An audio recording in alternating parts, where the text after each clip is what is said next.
మనము ఈరోజు అప్పులు ఎక్కువగా ఉన్నవారి గురించి తెలుసుకుందాం. మీకు అప్పులు ఎక్కువగా ఉన్నాయి, వాటిని తీర్చలేకపోతున్నారు. అయితే బాధపడకండి. మీ అప్పు తొందరగా తీరే మార్గము, చక్కటి పరిహారము, అతి సులభమైనది మీకు ఇప్పుడు నేను చెప్పబోతున్నాను. అది ఏమంటే, 1, మీరు రోజు ఉదయం శుచిగా రెడీ అయ్యి బుధవారం రోజు కానీ లేదా ఎప్పుడైనా పర్వాలేదు వినాయకుని గుడికి వెళ్ళండి. 2 తమలపాకులు, 1 బెల్లం ముక్క వినాయకుని దగ్గర పెట్టి వినాయకుని చుట్టూ 11 మార్లు ప్రదక్షిణ చేస్తూ, అయ్యా వినాయక, నేను పొరపాటున అప్పు చేశాను, దయచేసి ఈ అప్పును తీర్చుకునే మార్గాన్ని నాకు కల్పించు అని ప్రదక్షిణ 11 మార్లు చేస్తున్నప్పుడు అనుకోండి. అలాగే 11 గుంజీలు తీయండి. ఆ 11 గుంజీలు తీసుకున్నప్పుడు కూడా మీరు ఈ సంకల్పం చెప్పుకోండి, అప్పు తొందరగా తీరాలి, పొరపాటున చేశానని.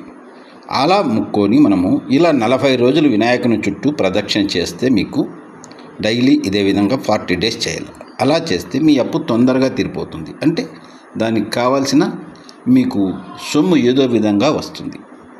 ఇక 2వది, మీకు ఎవరికైనా అప్పు ఎక్కువగా ఉందంటే ఆ అప్పులు తీర్చడానికి మంగళవారం రోజు ఎన్నుకోండి. మంగళవారం రోజు మీరు ఏం చేయాలంటే,